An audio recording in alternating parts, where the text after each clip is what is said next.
Just one day after body camera footage was released of the beating of Tyre Nichols, the Memphis Police Department says it will be deactivating its Scorpion unit. All 5 officers fired and indicted with murder in the death of Nichols were members of this unit. It stood for Street Crimes Operation to Restore Peace in Our Neighborhoods. It's a decision that all 30 officers assigned to the unit agreed with. Meanwhile, the Shelby County Sheriff has put 2 deputies on leave that were at the scene of the beating. The sheriff says they are also launching an internal investigation. Peaceful protests continue across the country in response to Nichols' death at the hands of police. For Minnesotans especially, seeing footage of police brutality is all too familiar following the deaths of people like George Floyd and Daunte Wright. Devon Ramin shows us how members of the community are working to help people cope.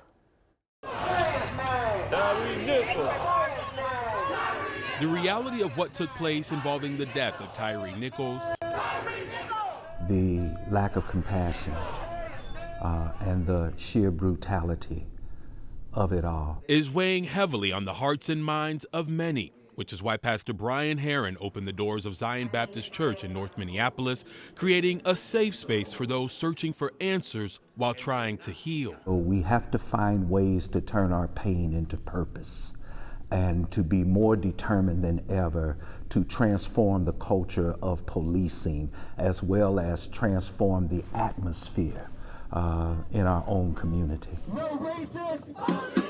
So I think to verbalize it, especially with other in a positive, safe space, can truly help in the healing process, to not stay in the negative darkness of it, and to be able to move forward in a healthy way.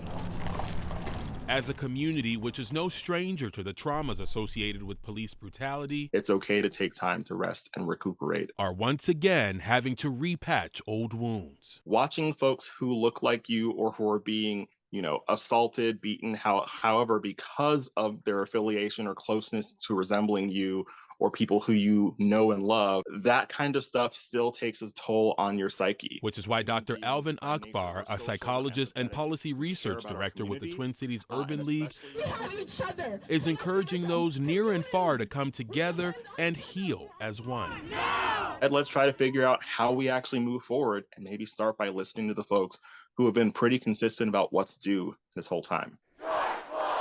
Really start to try to have empathy for the people in these situations and know that none of us have to be perfect to be deserving of simple justice, and no one deserves this. Now, there will be another opportunity for members of the community to gather for healing, prayer, and to simply just talk things out next week on the 2nd at Shiloh Temple in North Minneapolis. That'll start at around 6:30. Morgan.